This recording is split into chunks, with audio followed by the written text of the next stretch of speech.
जय हिंद दोस्तों, कैसे हैं आप लोग? बढ़िया भाई। क्लास चल रही है, रिफ्रेश करिए। क्लास तो चल ही रही है, कोई दिक्कत की बात नहीं है। सवाल देखिए क्या कहा गया है। बढ़िया भाई बढ़िया, गुड इवनिंग गुड इवनिंग सभी को, गुड इवनिंग। क्वेश्चन आपके सामने है, क्वेश्चन को पढ़िए क्या कहा गया है। सवाल में आपसे बोला गया है एक व्यक्ति का जो इनकम है ना, वार्षिक आय है। आज हमारे जो है 3 सवाल रह गए थे, हम उन्हें करेंगे। और इसके अलावा जो है आप लोगों का जो डाउट है वो रहेगा। ठीक है भाई, शत शत नमन, सत सत नमन। हाँ, टेस्ट कब होगा गुरुजी परसेंटेज का? तो देखो, टेस्ट के लिए 2 चीजें हो सकती हैं। एक जो है टेस्ट का जो है मैं लाइव कंडक्ट करवाऊं, लेकिन उसका मुझे फायदा भी दिख नहीं रहा है। तो मैं जो है आप लोगों के लिए शीट जो है टेस्ट के लिए एक डलवा दूंगा, एक प्रैक्टिस शीट। ठीक है, लव यू भाई।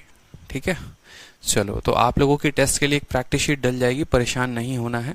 तब तक आपको पूरा 2 दिन का वक्त मिलेगा। ये 2 दिनों में जो है आपको पूरा का पूरा प्रतिशत खत्म कर लेना है, रिवाइज कर लेना है। उसके बाद जो है मैं टेस्ट की जो शीट है वो अपलोड करवा दूंगा। ठीक है, चलिए गुड इवनिंग। सवाल को पढ़िए। सवाल में क्या कहा गया है? सवाल में कहा गया है कि अमन की वार्षिक आय 20 लाख रुपए से बढ़ गई, लेकिन आय पर उसके द्वारा दिए जाने वाला कर 20% से कम होकर 16% हो गया। ठीक है, अभी वह पहले जितनी राशि ही कर देता है, नई कुल आय क्या होगी? देखो, सवाल में समझना मेरी बात को। अमन नाम का एक बंदा है, वो कुछ कमाई करता है, उसकी कमाई कितनी है नहीं पता, और अपने कमाई का 20% हिस्सा वो टैक्स देता है। ठीक है, अब अमन नाम का वही बंदा है, उसकी कमाई को बढ़ा दिया गया है, लेकिन टैक्स जो है ना वो उतना ही देता है जितना पहले देता था, और टैक्स का जो परसेंटेज है वो 16% है। तो बोला गया है उसका नया इनकम क्या होगा। ठीक है, नोटिफिकेशन नहीं मिलता है, क्लासेस कब की हैं?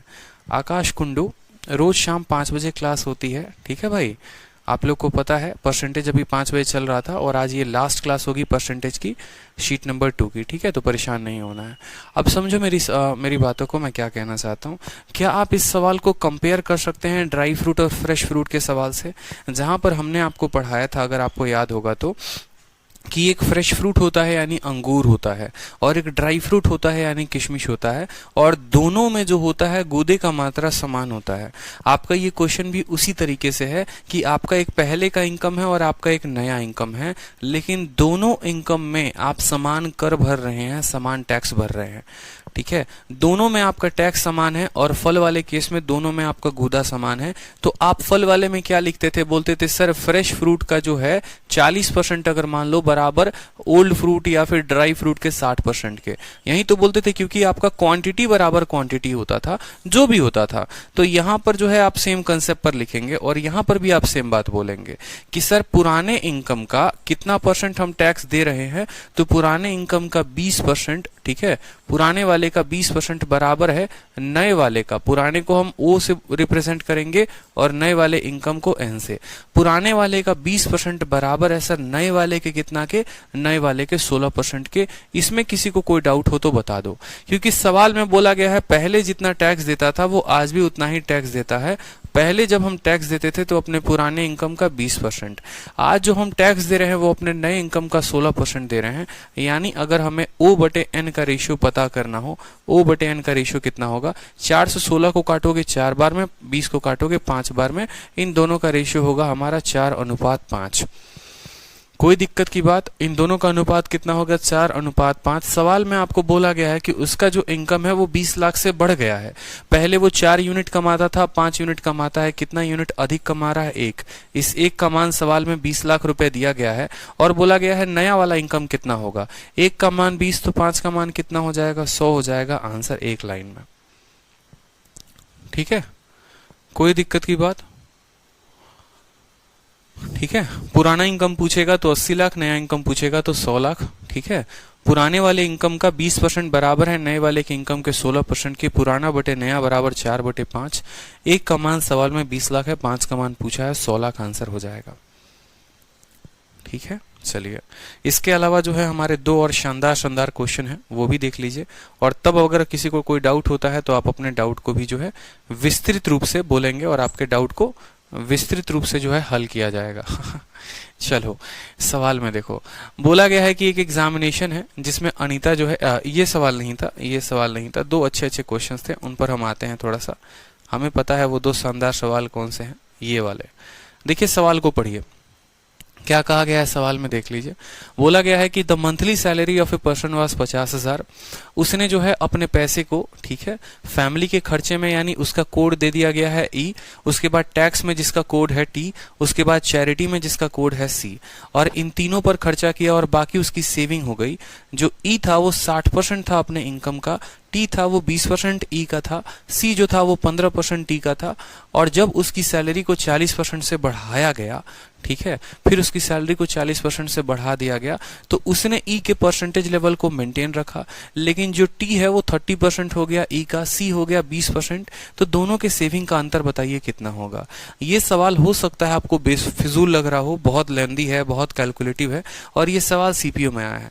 लेकिन जो बच्चे सीजीएल की तैयारी कर रहे हैं और सीएचएसएल की तैयारी कर रहे हैं, जरा ये भी देख लें कि अगले साल सीपीओ में आया, फिर ये सीपीओ में आया, और दो क्वेश्चन और हैं आपके शीट में जिनमें ये साफ अक्षर में लिखा हुआ है, ये सीजीएल मेंस में भी आया हुआ है। ठीक है, तो अभी पहले ये दो सवाल कर लेते हैं, उसके बाद जिसको जो जो क्वेश्चन में डाउट होगा आराम से बात करेंगे। लेकिन अभी जब तक मैं ये दो सवाल करा रहा हूं, आपका पूरा का पूरा फोकस इन दो सवालों पर होना चाहिए।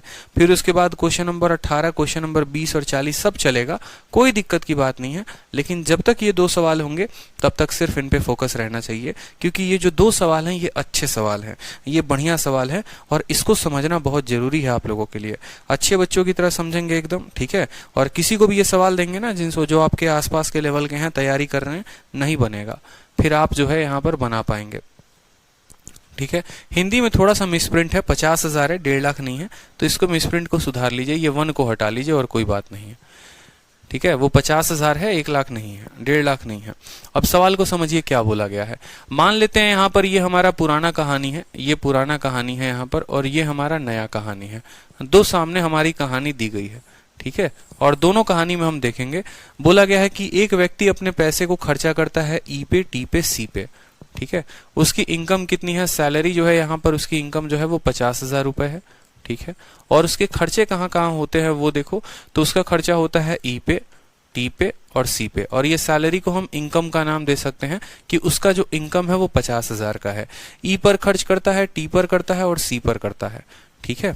एक एक बात को समझते चलिए, किस पर कितना खर्च करता है देखते चलो।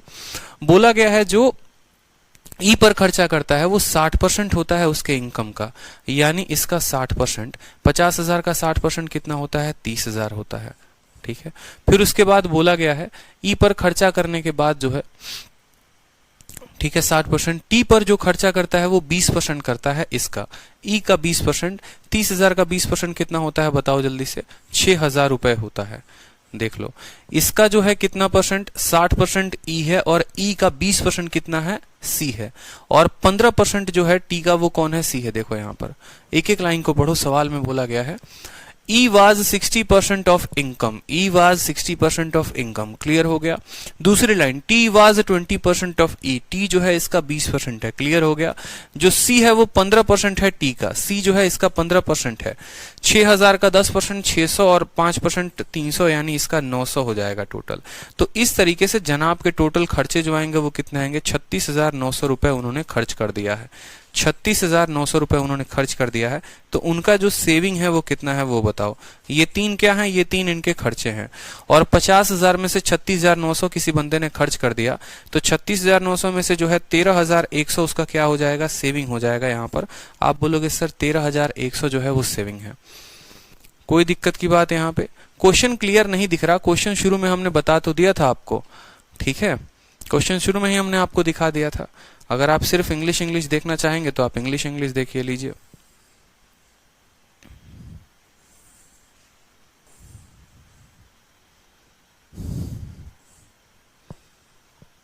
कोई एक ही भाषा में आप पढ़ सकते हैं, ठीक है, कोई दिक्कत की बात, एक एक कहानी पढ़ते चलिए कि पुराना इनकम उसका जो है 60%, उसका जो है यहाँ पर 20%, फिर उसका 15%, पूरे खर्चा 36,900 और सेविंग आ गई 13,100। फिर उसके बाद नया बोला गया है सवाल में, फिर उसके बाद देखिए जब उसकी सैलरी को 40% से बढ़ा दिया जाता है, यानी अब उसका सैलरी जो है 50 में 40% बढ़ जाता है, तो अब उसका इनकम जो है वो 70,000 हो जाता है, क्योंकि 50 का 40% 20,000 होता है तो 70,000 हो गया। अब उसको बोला गया है कि अब उसके जो है ई हो गया, फिर टी हो गया, फिर सी हो गया, ये लोग कितना कितना होंगे वो देख लो। तो यहां पर हर किसी की वैल्यू अब देखते चलेंगे। तो बोला गया है कि यहां पर, ठीक है, the percentage level of E was same, बोला गया ही maintained the percentage level of E, उसने जो है ई के प्रतिशत मान को मेंटेन रखा, यानी ई पहले कितना था, पहले ई जो था वो 60% था, ई जो था वो अपने इनकम का 60% था, तो आज भी ई अपने इनकम का 60% रहेगा, यानी 70,000 का 60% कितना हो गया, 42,000 हो गया। कोई दिक्कत की बात यहाँ पे बोला गया है सवाल में, उसने ई के परसेंटेज लेवल को मेंटेन रखा है, यानी पहले अगर 60% था तो वो आज भी इनकम का 60% है। उसके बाद बोला गया है टी जो है वो ई का 30% है, इसका 30% कौन है, इसका 30% जो है वो हमारा टी है, टी जो है वो ई का 30% है, तो 42 का 3 गुना 6 और 4 3 के 12, ठीक है, 42,000 का हो जाएगा 12,600, इसका 30% हमारा टी आ गया, ठीक है। फिर उसके बाद बोलता है सी जो है वो इसका 20% है, इसका 20%, 126 का 2 गुना 252 और 0 2,520 रुपए, ठीक है। इसका 60%, ठीक है, फिर इसका जो है 30% और फिर इसका 20%। अब इस तरीके से टोटल खर्चा कितना किया वो देखो, तो 42,000, 10,000, 52,000, 52,000, 2,000, 54,000, 54,000, 2,000, 56,000, 56,000, उसके बाद 100, 600, 500, 57,000, 120, कितना आएगा, 57,120 आएगा, ठीक है। इनकम जनाब की कितनी है, 70,000 है, खर्चा कितना किया, 57,120, तो पहले तो आ जाएगा 880, ताकि ये बना देगा 720, ठीक है, फिर आ जाएगा आपका 800, ठीक है, ताकि 57,120 में अगर आप 880 जोड़ देते हो तो 58,000 हो जाता है, और 58,000 12,880 हो जाएगा, ठीक है।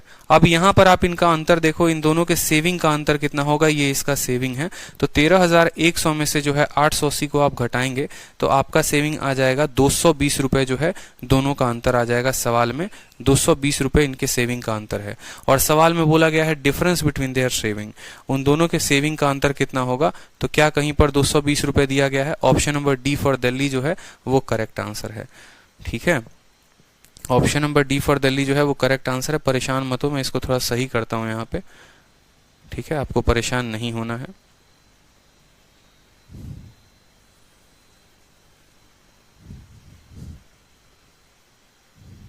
देख लीजिए सवाल हम आपको पढ़ के दिखा देते हैं।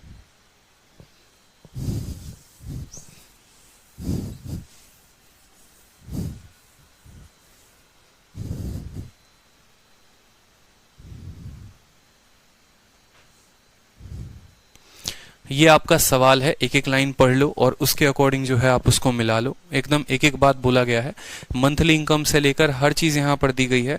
अब हम सॉल्यूशन को समझते हैं। पहले उसकी इनकम 50,000 थी, उसका जो है यहाँ पर आपको 60% उसका ई था और उसका 20% था, फिर उसका जो है 15% था। ये तीनों खर्चे थे तो टोटल खर्चा 36,900 आ रहा था। 50,000 के इनकम से खर्चा घटा देंगे तो सेविंग आ जाएगा। फिर उसके बाद उसके इनकम को 40% बढ़ा दिया गया, यानी 70,000 कर दिया गया।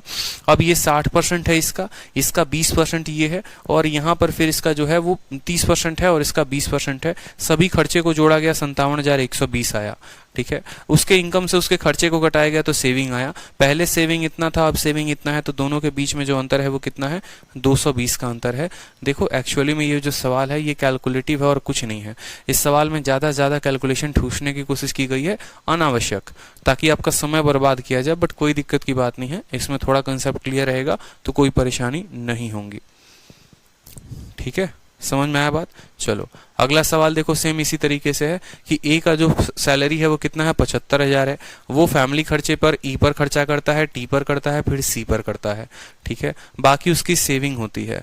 ई पर जो खर्चा है वो अपने तनख्वाह का 60% है, टी पर जो खर्चा है वो ई के खर्चे का 20% है, सी पर जो खर्चा है वो उसका 15% है, फिर उसकी सैलरी फिर 40% बढ़ जाती है, यानी 70,000 से फिर उसकी 40% बढ़ जाएगी। तो वो percentage level of E maintain रखेगा। टी जो है वो 30% हो जाएगा, सी जो है वो 20% हो जाएगा। तो रेशियो ऑफ सेविंग पूछा गया है कि पहले कितना कमाता था, अब कितना कमाता है। मतलब सेम तरीके से आपको दोनों का सेविंग निकालना है।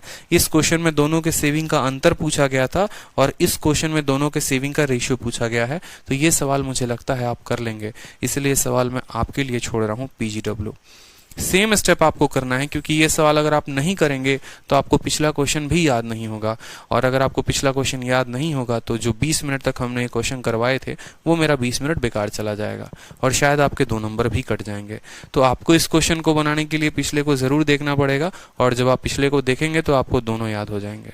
ठीक है, तो आपका जो होता है वो डाउट सेशन शुरू होता है। पूरे के पूरे क्वेश्चन जो हैं वो हमने अपने तरफ से करवा दिए, हमारे तरफ से पूरे सवाल हो चुके हैं। अब आपका जो डाउट है, अब आप लोग अपना अपना डाउट बताओ। जो भी डाउट है आपका, आप लोग अपना अपना डाउट बताओ। ठीक है,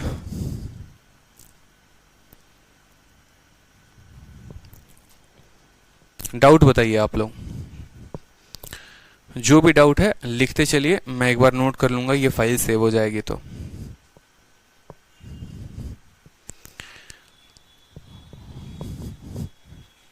बताओ बताओ, डाउट बताओ। चलो अब आप लोगों का डाउट सेशन शुरू होता है और नोट किया जाएगा आप लोगों के डाउट को। सौरभ कुमार कहते हैं क्वेश्चन नंबर 18 करवा दो, डेसिमल में प्रॉब्लम आ रहा है, डेसिमल को मल्टीप्लाई इक्वेशन। 18 हो गया, 76 हो गया। ठीक है, चलिए नोट करने दीजिए, एक बार रुक जाइए। 18 है, 76 है, 24 है। देखो शीट 1 में तो कोई डाउट का सवाल ही पैदा नहीं होता है, क्योंकि शीट 1 के तो सारे क्वेश्चंस हमने करवाए हैं। हम बात कर रहे हैं शीट नंबर 2 की। ठीक है, क्योंकि शीट नंबर 2 में कुछ क्वेश्चन हमने आपको दिया था करने को। तो सबसे पहला सवाल आया हमारे पास 18, फिर आया 76, फिर आया 24। उसके बाद और भी कोई डाउट है तो बताओ। 115 नंबर सवाल में भी कोई दिक्कत है? देखो सारे शीट के क्वेश्चंस हमसे मत करवा लेना, कुछ खुद के लिए भी करना। ठीक है, नहीं तो आगे से कोई डाउट सेशन नहीं रखा जाएगा, इस बात का भी ध्यान रखना। 24 आ चुका है मेरे भाई, 75। ठीक है, 115 आ चुका है, 43। क्या बात है, लिखते चलो लिखते चलो। अरे सर हैं, पूरा का पूरा करवाएंगे, इनसे क्या दिक्कत है, हम लोग तो खुद से करेंगे नहीं है। 102, 102 बहुत अच्छे, 102 और बता लो। 43, 43 लिख दिया है। ठीक है, और बताओ। 107 गिनती चालू है, देखते हैं कहां तक जाता है। 75, 76 लिख दिया है। ठीक है, बताइए जल्दी से। 74, 74, 74 ठीक है भाई, 74 लिख दिया। और बोलो। 18 हो गया है, कोई बात नहीं, फिर भी डाउट है। 54, 113। क्या बात है, इतने डाउट हैं। मतलब अगर एक बात बताऊं आप लोगों को, आप लोगों की सबसे बड़ी गलती क्या है? आप लोगों की गलती अभी मैं गिनाऊंगा, रुक जाओ अभी। ठीक है, अभी गिनाऊंगा मैं आप लोगों की गलती। 120, 91, 39 लिखते चलता हूं मैं। 120, 91, 39। ठीक है, और बताओ आगे। 90, चलो बहुत अच्छे। 123, जो जो आ रहे हैं लिखते चल रहा हूं मैं, देखते हैं कितने डाउट होते हैं। 50, 54, 55, 28 50, 54, 55, 28। ठीक है, हाँ 90 भी भाई साहब, 90, 90 लिख दिया है पूरा। और 75 और 18, 75 भी लिखा हुआ है, 18 भी लिखा हुआ है।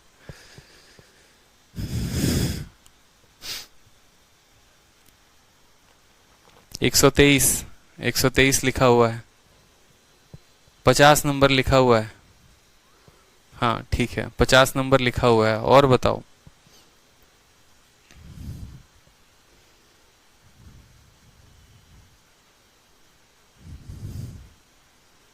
हम्म। गायत्री बैरागी 35 नंबर सर, 35। ठीक है, 35 हो गया। और बताओ। 86। लिखवा लो, क्या दिक्कत है, आराम से बैठे हैं, जितना लिखवाना है उतना लिखवाओ, कोई परेशानी की बात नहीं है। 1 नंबर, वाह। 12 नंबर। 1 2 3 4 5 6 7 8, वाह क्या बात है। अब देखो, सारी बातों को साइड करते हैं, आपके शीट में कितने सवाल है वो देखते हैं, कितने हमने करवा दिए वो भी देखते हैं, और कितने आपके डाउट है वो भी देखते हैं। इससे आपका हिसाब लग सकता है कि आप लोग कितना पढ़ाई कर रहे हैं और आप लोग एक दूसरे में कितना कोऑर्डिनेट करते हैं, आप वो भी देखने को मिलेगा। ठीक है, जैसे ये आपका बैच है और इस बैच में जो हमने आपको स्टडी मटेरियल दिया है, जरा वो देखें हम आपको। ठीक है, चलिए, शानदार है, जानदार है, जबरदस्त है, जिंदाबाद है। ठीक है,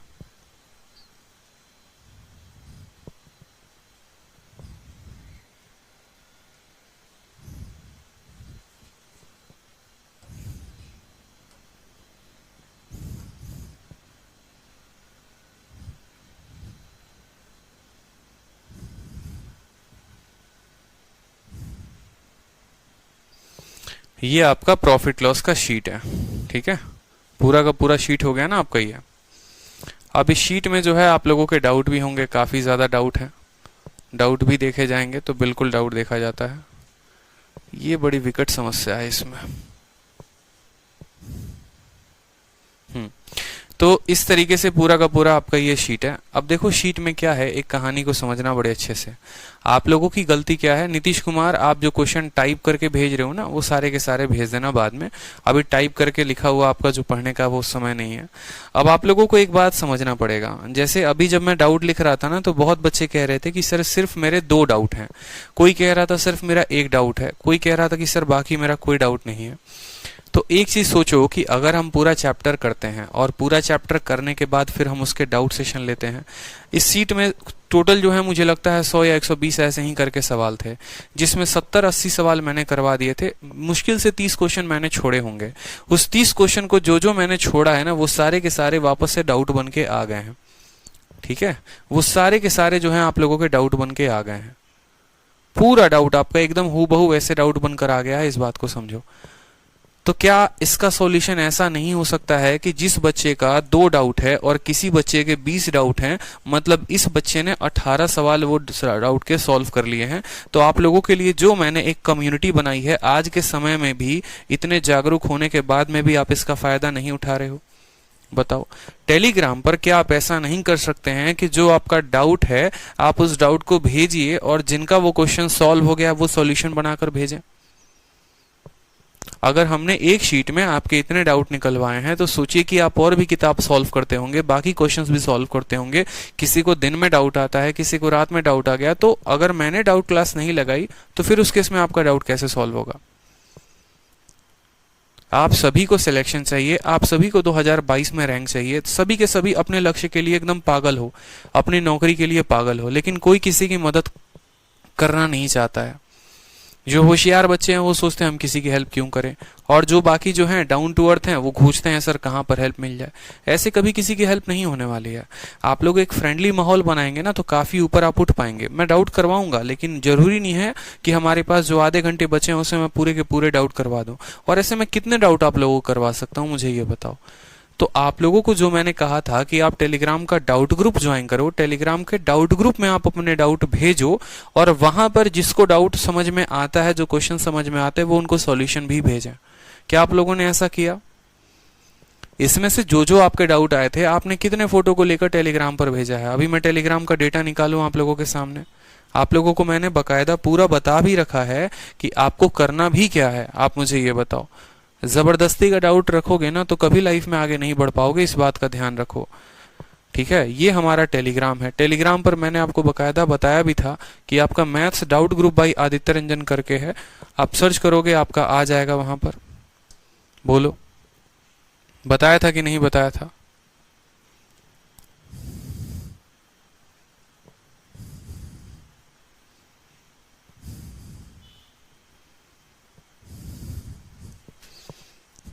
भेजता हूं मैं यहाँ पे लिंक। जिन्होंने नहीं देखा अभी तक देख भी लें, जरूरी है आप लोगों के लिए, जरूरी है, बहुत ज़्यादा जरूरी है।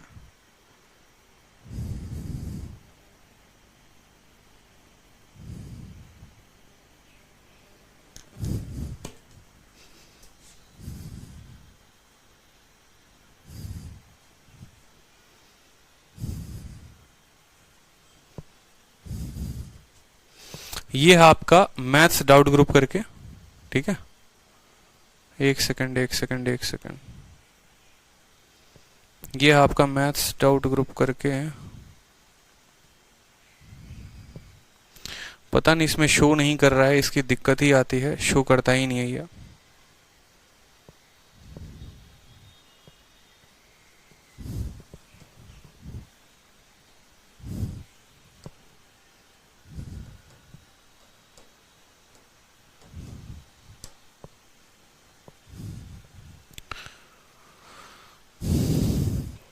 आप लोगों को क्या करना है क्या नहीं करना है, हर बात को मैं आपको समझा देता हूँ, चिंता मत करो, ठीक है।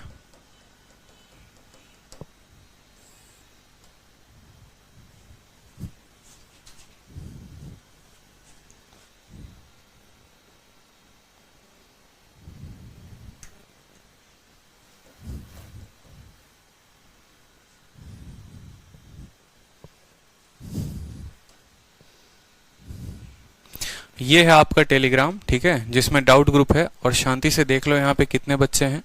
2240 जो हैं वो डाउट ग्रुप में हैं, और मेन टेलीग्राम में 27,723 बच्चे हैं। इस टेलीग्राम से आपका कोई वास्ता नहीं है, आपका जो वास्ता है आपके लिए सब कुछ ये है, ये डाउट ग्रुप। आपको यहाँ पर जो भी डाउट होता है, जैसे बाकी बच्चे जो हैं यहाँ पर भेजते हैं, आप उसी तरीके से अपने डाउट को भी भेज सकते हैं। और इसी तरीके से जो है बाकी बच्चे जिस तरीके से दूसरों के डाउट का आंसर दे रहे हैं, आपके भी क्वेश्चन का आंसर देंगे। आप भेजो तो सही, पहले आप किसी के क्वेश्चन को तो सॉल्व तो करो पहले। यहाँ पर जैसे इन्होंने कोई क्वेश्चन भेजा, इसका जो आंसर है पूरा का पूरा यहाँ पर आ गया ऑन द स्पॉट। तो इस तरीके से आप एक दूसरे के क्वेश्चन, सिर्फ ऐसा नहीं है कि आपको डाउट भेजना है, आपको भेजने के साथ साथ उनका सॉल्व भी करना है। राइट नो, जैसे अभी इन्होंने देखो एक क्वेश्चन भेजा है, ठीक है। इसी तरीके से बहुत सारे बच्चे हैं जो क्वेश्चंस भेजते हैं और जिनके क्वेश्चंस का सॉल्यूशन आता है।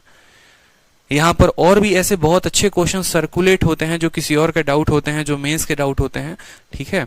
लिंक भेज दो, आकाश रॉय, आप सर्च करेंगे ना यहाँ maths doubt group by Aditya sir, तो आपको मिल जाएगा। सारे के सारे लेटर कैपिटल में सर्च करना, तो आपको जो है ये डाउट ग्रुप यहाँ पर मिल जाएगा। आप देखो तो सही, सर्च तो करो यहाँ पर जाकर, पहले अपने डाउट भेजो तो सही।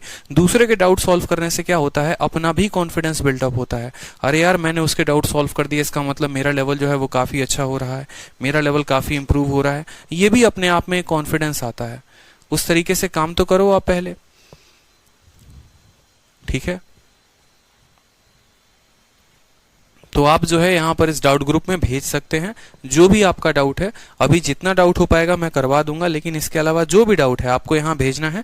और साथ में अगर किसी और का भी डाउट है तो आपको उसके डाउट को सॉल्व करना है, ठीक है। ज्वाइन कर लो सभी के सभी यहाँ पर, जितने लोगों को ज्वाइन करना है, और बाकी लोगों के भी डाउट जो है वो आपको सॉल्व करना है। यहाँ पर बाकी लोगों के डाउट भी यहीं से सॉल्व करना है, ठीक है। जैसे अभी देखो एक बच्चे ने अभी तुरंत भेजा है 5:33, ठीक है। इस लड़के ने भेज दिया यहाँ पर परसेंटेज का सवाल मेंस का है, a certain number of student from x करके। और अब यहाँ पर इनके डाउट को बाकी लोगों को सॉल्व करना है।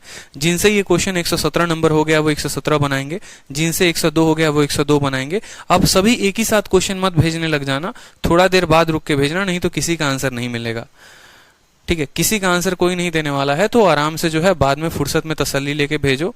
और अभी ये नहीं कहा कि सर ने कह दिया अभी भेजेंगे, तो ना ना हम अभी ये भेजेंगे, ऐसे मत लपेट देना एक के साथ, नहीं तो किसी का आंसर कोई नहीं बताएगा। समझ में आ रहा है बात, ठीक है। चलो, तो अपना टेलीग्राम भी ओपन करके आप लोगों को हमने दिखा दिया, सिर्फ आप लोगों के चलते, ताकि आप लोग समझो। अब रही बात यहाँ पर डाउट की, तो सबसे पहले डाउट आया था 18 नंबर सवाल का, ये वाले क्वेश्चन का डाउट आया था। 18 नंबर क्वेश्चन को हम देखते हैं। बोला गया है सवाल में, देखो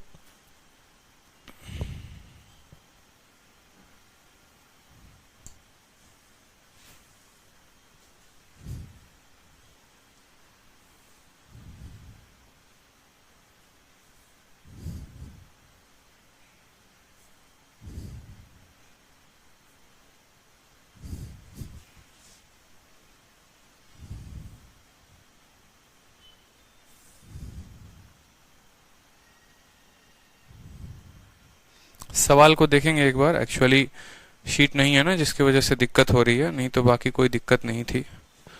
सवाल को देखो, बोला गया है अगर 80% ऑफ x जो है वो 30 ज्यादा है। देखो सवाल में पढ़ो थोड़ा सा।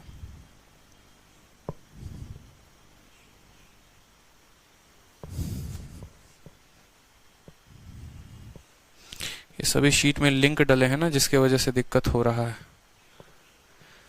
सवाल में बोला गया है 80% ऑफ x जो है वो 36 ज्यादा है 60% ऑफ y से, and 120% of x is equal to y, then difference between x and y। ये भी कोई सवाल है, बताओ।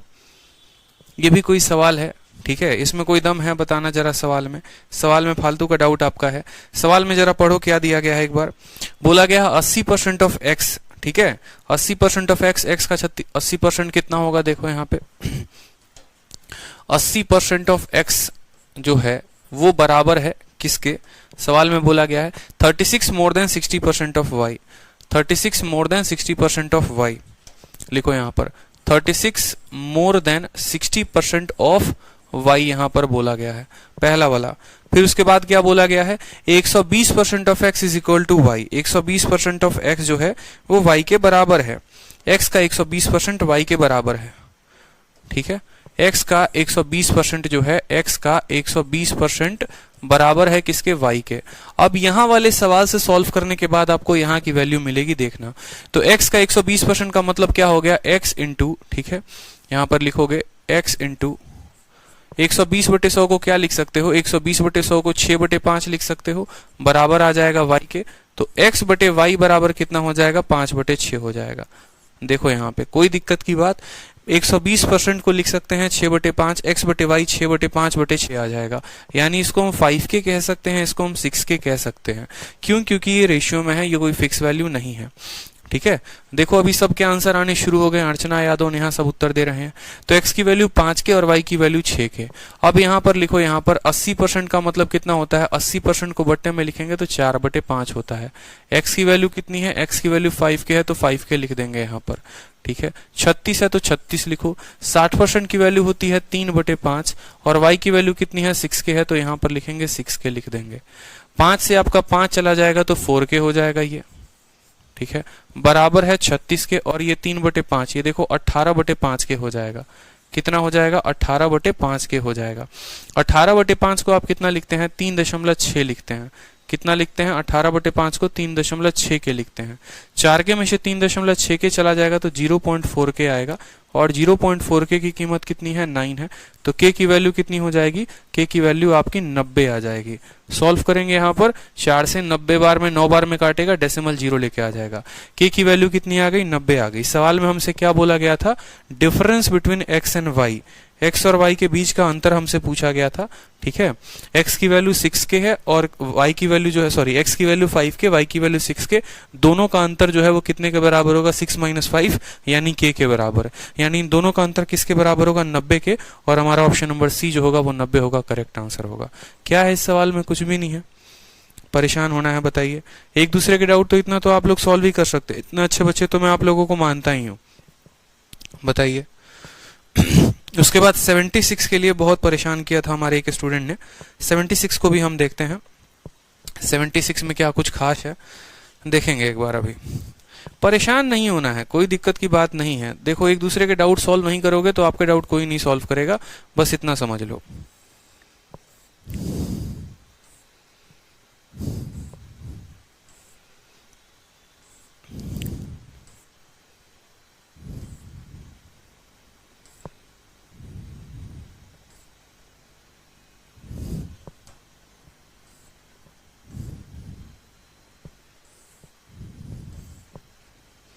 अब 76 वाला क्वेश्चन देखो, ये बोला गया है सवाल में, the price of A commodity increases by 15% every year if the difference between its price at the end of third year and fourth year is 193.20, then which of the following was 90% of its price at the end of second year। ये question हमने आपको करवाया था। अगर हमने नहीं करवाया था तो अगर आपको याद होगा तो ये मुन्नी मेथड है, ठीक है, कि किसी वस्तु का जो मूल्य है वो प्रति वर्ष 15% बढ़ जाता है और यदि तीसरे और चौथे वर्ष के बीच का अंत में उनके मूल्यों का अंतर 193 है। यानी आपको मुन्नी मेथड एक हमने यूट्यूब पर भी करवाया था और यहाँ पर भी करवा रहे हैं, ठीक है, आप समझेंगे सवाल को। 76 नंबर क्वेश्चन जो है वो देखेंगे। आपसे सवाल में बोला गया है किसी वस्तु का कीमत 15% बढ़ जाता है, तो सबसे पहले आपको जानना है कि सर 15% होता कितना है। तो 15% का मतलब होता है 15/100, यानी आप काटेंगे 5 से तो 3/20 आएगा। ठीक है, कितना आएगा? 3/20 आएगा। अगर आप बेसिक से बोलेंगे तो हम बेसिक से बता देंगे कि किसी आर्टिकल का जो दाम है वो 15% हर साल बढ़ जाता है। Difference between it prices eight the end of 3rd year and 4th year, तीसरे साल और चौथे साल के अंत का जो प्राइस है वो 193.2 है। तो आप मुझे एक बात बताओ, ठीक है, 193.2, देखो मान लो कि उसकी कीमत अगर p रुपए की है, समझना, तो p रुपए की है तो समझना 3 सालों के बाद क्या होगी कहानी, आप समझो। 3 साल के बाद क्या होगी वो समझो पहले। 3 साल बाद जो होगा वो क्या होगा वो समझो, फिर 4 साल बाद क्या होगा वो समझना, तो आपको ज्यादा क्लियर हो पाएगा। 3 सालों के बाद ये पैसा अगर मान लो हर साल 15% से बढ़ता है तो अपने आप का 23/20 होगा। ये 1 साल के बाद, फिर ये 2 सालों के बाद, और फिर ये जो है यही पैसा कितना हो जाएगा, 3 सालों के बाद इतना हो जाएगा। इस लाइन में किसी को कोई कष्ट है कि 1 सालों के बाद इतना, 2 सालों के बाद इतना, 3 सालों के बाद इतना। ठीक है, अब यही पैसे को अगर मैं बोलूं 4 साल के बाद कितना होगा, ठीक है, 4 सालों के बाद कितना होगा, तो आप क्या बोलेंगे? बोलेंगे सर अगर वो पैसा P है तो 1 साल के बाद अपने आप का 23/20 हो जाता है। ठीक है, 2 सालों के बाद अपने आप का कितना हो जाता है, 23/20 हो जाता है। 3 सालों के बाद अपने आप का कितना हो जाता है, 23/20 हो जाता है। और 4 सालों के बाद अपने आप का कितना, 23/20। 3 सालों के बाद इतना, 4 सालों के बाद इतना। सवाल में बोला गया है चौथे साल के अंत में और तीसरे साल के अंत का अंतर दिया गया है, यानी अगर वैल्यू मान लो इसकी x है और इसकी वैल्यू y है तो इन दोनों का डिफरेंस दिया गया है। अब आप जरा गौर करोगे तो x में आपको p इंटू इतना आ रहा है कि नहीं, जिसको हम कुछ पल के लिए k मान सकते हैं। और आपको यहाँ पर जो है ये 3 वर्ड जो है ये वही है, ये क्या है, k है, कुछ नहीं किया गया है। तीसरे वाले को बस k इंटू 23/3 से गुना किया है, यानी जब हम इन दोनों का अंतर निकालेंगे, चौथे में से अगर हम तीसरे को घटाएंगे तो हमारा जो k वाला पोर्शन है वो तो आएगा ही आएगा। ठीक है, और k वाले पोर्शन देखो, चौथा के वैल्यू क्या होगा, k इंटू 23/20, समझना, चौथे की वैल्यू होगी k इंटू 23/20, ये चौथे की वैल्यू है, और तीसरे की वैल्यू क्या आएगी, k आएगी। फिर मैं आपको एक लाइन में भी आंसर बता दूंगा। ठीक है, आपको यहाँ पर k अगर आप कॉमन लेंगे तो आप क्या बोलेंगे सर 23/20 में से 1 घटाएंगे। देखो यहाँ पर k लोगे तो यहाँ 23/20 बचेगा, और यहाँ पर लोगे k कॉमन तो -1 बचेगा। फिर जो है k लोगे कॉमन, 23 में से 20 गया तो 3/20 आएगा। तो आपको जो हम मुन्नी मेथड सिखा रहे थे ना मेरे भाई, वो हम सीधा ये लिखना सिखा रहे थे कि आप सीधा का सीधा ये लिख सकते हो, सीधा का सीधा ये एंड रिजल्ट लिख सकते हो। इसलिए मैंने आपको बताया भी था यूट्यूब पर भी, यहाँ पर भी, हर जगह पे। अब देखो सीधा का सीधा ये k इंटू इतना का मतलब इतना इंटू इतना आएगा। तो ये सारा कहानी छोड़ो, एक लाइन में समझो सीधा का सीधा। जैसे मानो कोई अगर 15% कहता है तो 15% का मतलब क्या होता है, 3/20 होता है। समझना, जब भी आपको बोला जाएगा तीसरे साल और चौथे साल का अंतर, तो आप बोलोगे सर ये पहले तो प्रिंसिपल होगा, जितना अमाउंट होगा, 1 सालों के बाद यह अमाउंट अपने आप का 23/20 हो जाएगा, 2 सालों के बाद यह अमाउंट अपने आप का 23/20 हो जाएगा, और 3 सालों के बाद यह अमाउंट अपने आप का फिर से 23/20 हो जाएगा। यहाँ तो कोई डाउट? सवाल में आपको बोला गया है तीसरे और चौथे का अंतर बोला गया है, तो पहले साल, दूसरे साल, तीसरे साल लिख देना है। और चौथे के लिए चौथा नहीं लिखना, चौथे के लिए 23 और 20 का जो अंतर होता है कितना, 3 होता है, 3/20 लिखना है, बात खत्म। ठीक है, अगर कल के दिन 5वें और 6ठे का बोलता तो पहला, दूसरा, तीसरा, चौथा, 5वां लिख देते, और फिर 5वें और 6ठे के लिए इन दोनों का अंतर लिख देते। ठीक है, तो अब हमारा ये प्रिंसिपल का इतना जो हो गया वो किसके बराबर हो गया, 193.2 के बराबर हो गया।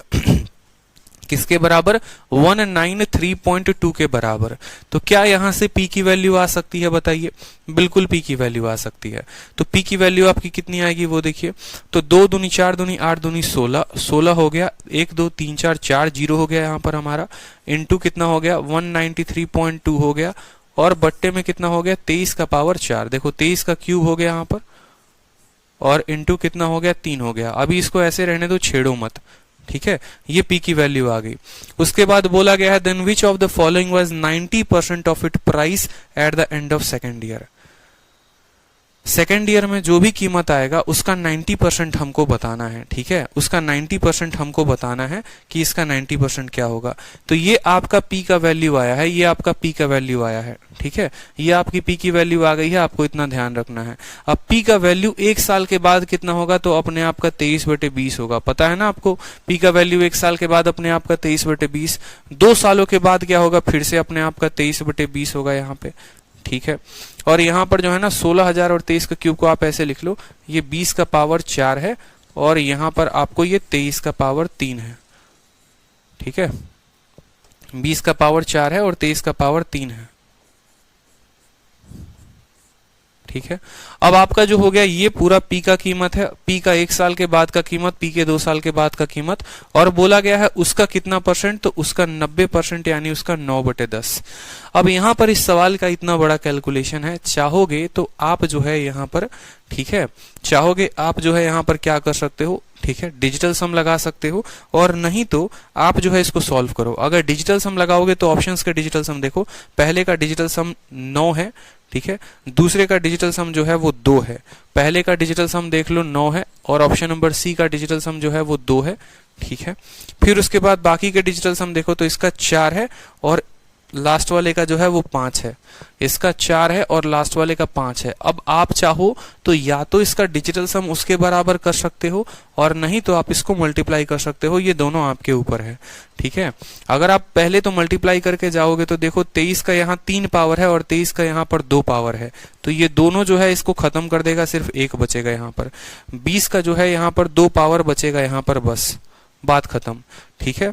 उसके बाद आएगा 3, आपको काटेगा इसको 3 बार में, 3 काटेगा कितनी बार में, 3 बार में, और तब आप जो है यहाँ पर मल्टीप्लाई करके लिख सकते हो। अपना सॉल्व वॉल्व करके लिख लेना, छोटी मोटी कैलकुलेशन आएगी, यहाँ पर सॉल्व करके लिख लोगे।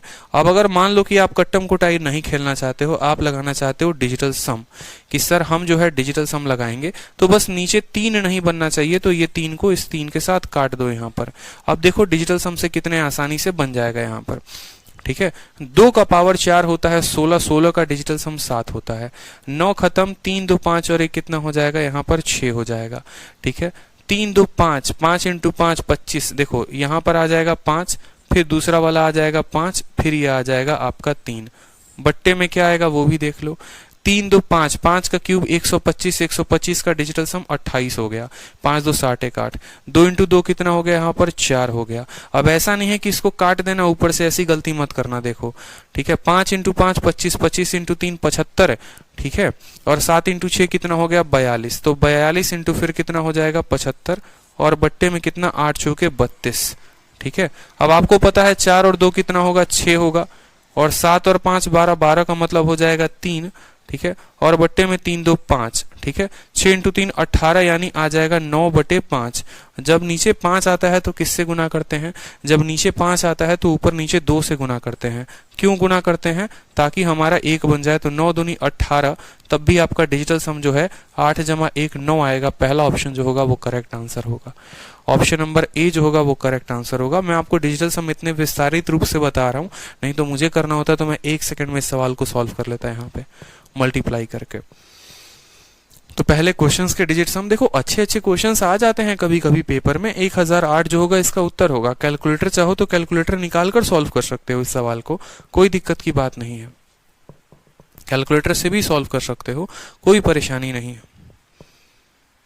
कंसेप्ट जो था वो ये था कि 1 साल के बाद, 2 साल के बाद, 3 साल के बाद तीसरे और चौथे का अंतर इतने के बराबर, वहीं पैसा 2 सालों के बाद का 90%, बात खत्म। इतना ही था और कुछ नहीं था, ठीक है, ये खत्म हो गया। 24 नंबर प्रश्न जरा देखा जाए, डिमांड पर है।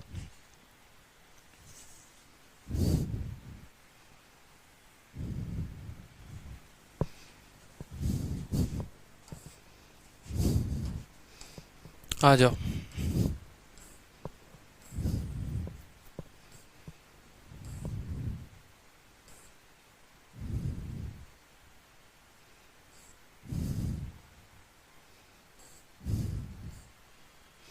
ये 24 नंबर सवाल है। 24 नंबर सवाल भी देख लीजिए, ठीक है। अगर 25% of half of x is equal to 2.5 time the value of 30% of 1/4 of y, then x is what percent more और लेस देन y। ये सवाल देखो, बैंकिंग में ऐसे क्वेश्चंस आते हैं जिनमें जो है आपको बहुत परेशान किया जाता है, ठीक है, बहुत परेशान किया जाता है। बट ऐसा नहीं है कि आपको जो है इसमें परेशान होना है, भाषा को तोड़ना है और बस उसके बाद उसको सॉल्व करना है।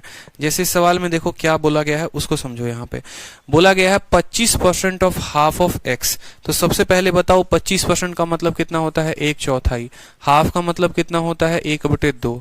25% ऑफ हाफ ऑफ एक्स लिख सकते हैं, 25% ऑफ हाफ ऑफ एक्स, ठीक है, is equal to 2.5 times the value of, ठीक है, ये बराबर है 2.5 गुना के, ठीक है। 2.5 को लिख सकते हो यहाँ देखो, 2.5 टाइम ऑफ 30%। 30% का मतलब 3/10।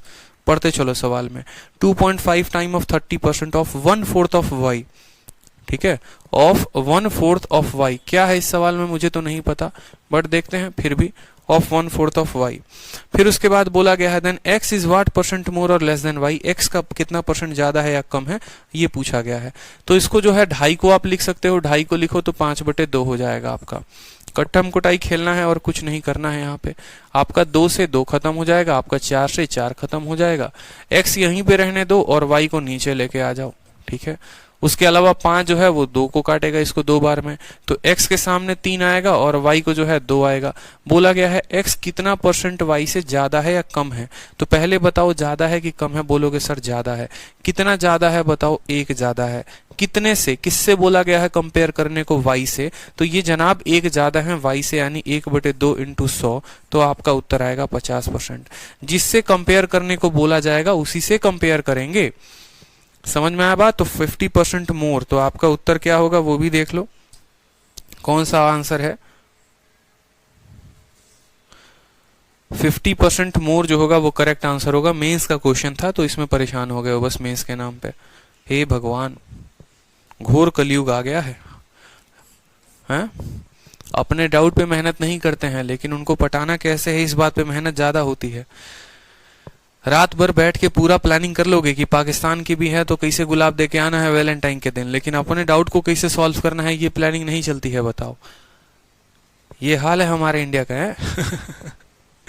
चलो अगला सवाल बताओ, हाईलाइटेड कौन सा सवाल है जिसके सबसे ज्यादा है। 86 किया जाए, चलो 86 करते हैं।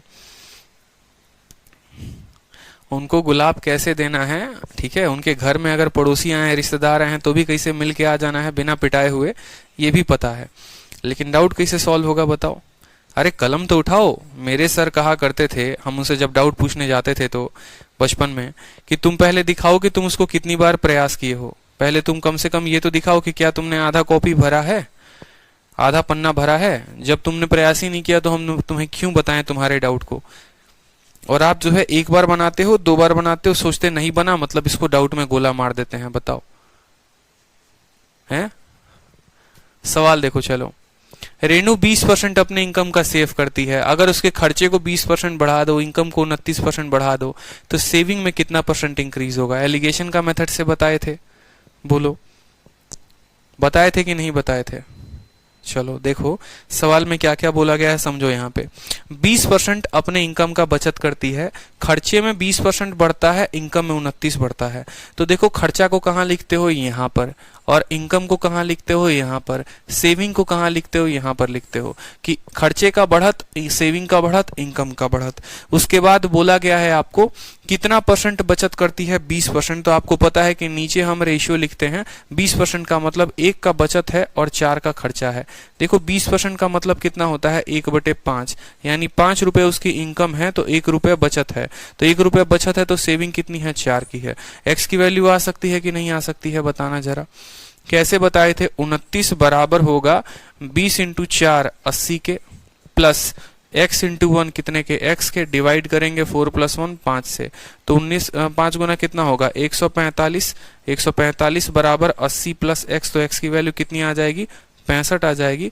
बता रखा था आपको कि x की वैल्यू कितनी आ गई, 65 आ गई। ऑप्शन नंबर बी फॉर बुला भी लो उसको, बिल्कुल ठीक है। अब तो याद आ रही है, हैं? चलो नेक्स्ट क्वेश्चन देखो, ये भी डाउट हो गया ना सॉल्व। 115 देखते हैं और 75 देखते हैं।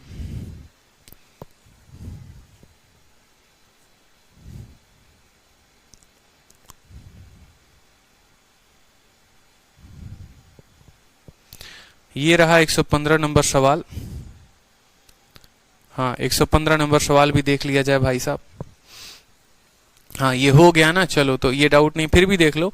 एक एंट्रेंस एग्जामिनेशन है, अलग अलग सेंटर पे टोटल 25, 30, 45, 40, 45, 60 और 100 बच्चे अपीयर होते हैं। जो उनके पास का परसेंटेज होता है अलग अलग सेंटर का, कहीं पर 20 बच्चे पास होते हैं 20%, कहीं 30%, 45%, इस तरीके से। जब पास परसेंट जो है पूरे एग्जामिनेशन का कितना होगा, बताओ किसका डाउट है ये बिना पेन उठाए तुम कर सकते हो।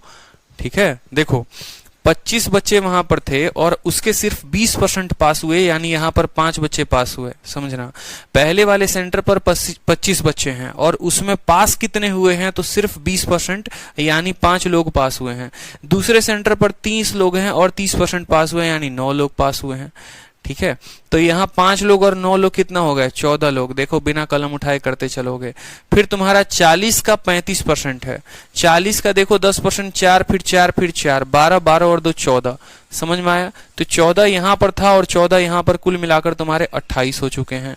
फिर 45 का 40%, ठीक है, 19 दूनी 38 हो गया तुम्हारा यहाँ पर। ठीक है, तो 28 में तुम 38 जोड़ो, 28 में तुम 38 जोड़ो जरा, यहाँ पे जोड़ना, वहां पे सारे वैल्यूज को एक बार। देखो ऐसे लिख देता हूं अलग, अगर ज्यादा परेशानी आती है तो। ठीक है, एक एक करके लिख दे रहा हूं। 25 का 20% कितना होगा, तो बोलोगे सर 25 का जो 20% होता है वो 5 होता है। फिर उसके बाद देखो क्या है वैल्यू। ठीक है, फिर 30 का 30% 9 होगा, तो 30 का 30% देखो 9 लिख दिया। फिर उसके बाद देखो वैल्यू। फिर 40 का 35% कितना होगा, ठीक है 14 होगा यहाँ पर, तो फिर लिख दो 14 हो गया।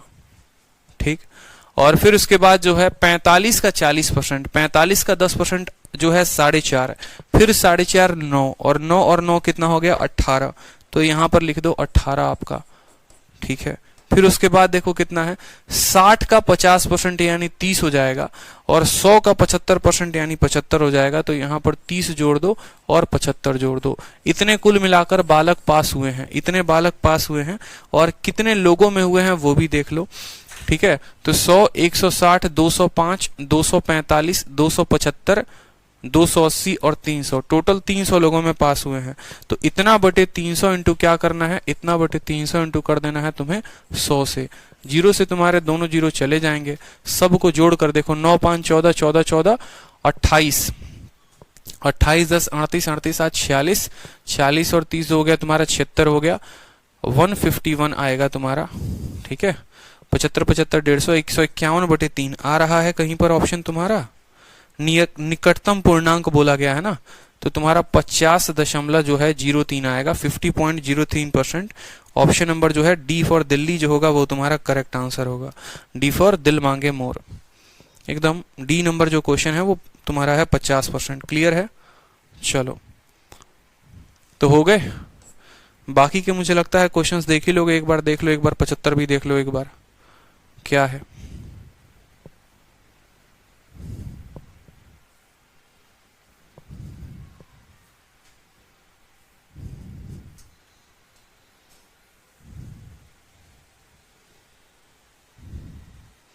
सवाल कुछ खास नहीं है, जो आप लोगों के डाउट हैं, कुछ खास क्वेश्चन नहीं कह सकते हैं। ठीक है, कि हाँ सर कुछ स्पेशल डाउट जो हैं वो आप लोगों के हैं। ये है कि प्राइस जो है 20% हर साल से बढ़ता है। Difference between price at the end of third year और फोर्थ ईयर जो है दे रखा है 40% price at the end of second year. याद करो ये वही वाला क्वेश्चन है जिसको अब हमने बहुत शानदार तरीके से डाउट में देखा था। ठीक है, कि 3 सालों के बाद तीसरे और चौथे साल का दे दिया था अंतर, और दूसरे साल का 90% पूछा गया था। यहाँ दूसरे साल के अंत का 40% पूछा गया है, वहां पर 192 पॉइंट समथिंग करके थे, यहाँ 259 पॉइंट है। तो ये क्वेश्चन आप लोगों को करना है। ठीक है, बिल्कुल यहाँ पे यही वाला क्वेश्चन है। 75 और 76 दोनों जो है वो समान है, तो 76 हमने आपको बता दिया। देखो दोनों क्वेश्चन एक ही साथ मैंने रखे हुए हैं, और दोनों प्रीवियस ईयर के हैं। एक एमटीएस में आया हुआ है, दूसरा सीएचएसएल में आया है, और बाद में देखने को मिलेगा किसी दिन ये मेंस में भी आ गया, क्योंकि जो सवाल होता है वो अच्छे से रिपीट होता है। तो 76 के आधार पर 75 है, जिसने 76 बना लिया उसका 75 भी जो है वो बन जाएगा। ठीक है, तो बाकी क्वेश्चंस आप लोग ट्राई करो, अभी सर की क्लास है तो वो आ चुके हैं, और बाकी टेलीग्राम पर भेजो, नहीं बनता है उसके बाद हम देखेंगे क्या करना है, पहले भेजो तो सही, सॉल्व तो करो आपस में, ठीक है। क्लियर है भाई? चलो, तो खुश रहो, मस्त रहो, फिर मिलेंगे कल से, जो है नया टॉपिक स्टार्ट करेंगे। और कल अगर जरूरत पड़ी तो आप लोगों को एक दिन का रेस्ट भी दिया जाएगा। रेस्ट इसीलिए दिया जाएगा ताकि जितने क्वेश्चंस हैं आप लोग उसको बनाओ, और उसके बाद आपको हम एक मॉक टेस्ट देंगे, ठीक है। तो आज और कल जो है, कल आप लोगों की क्लास नहीं होगी, कल एक दिन की छुट्टी मिलेगी आप लोगों को, और उसके बाद जो है अगली क्लास परसों से स्टार्ट कर देंगे। प्रॉफिट लॉस करेंगे, तो एक दिन में जितना क्वेश्चन बचा हुआ है, जितना डाउट है, सारा का सारा क्लियर कर लेना, ठीक है। चलो, और बाकी जो डाउट है वो टेलीग्राम पर भेजो एक बार। खुश रहो, मस्त रहो, बाय, टेक केयर, ध्यान रखें अपना सभी।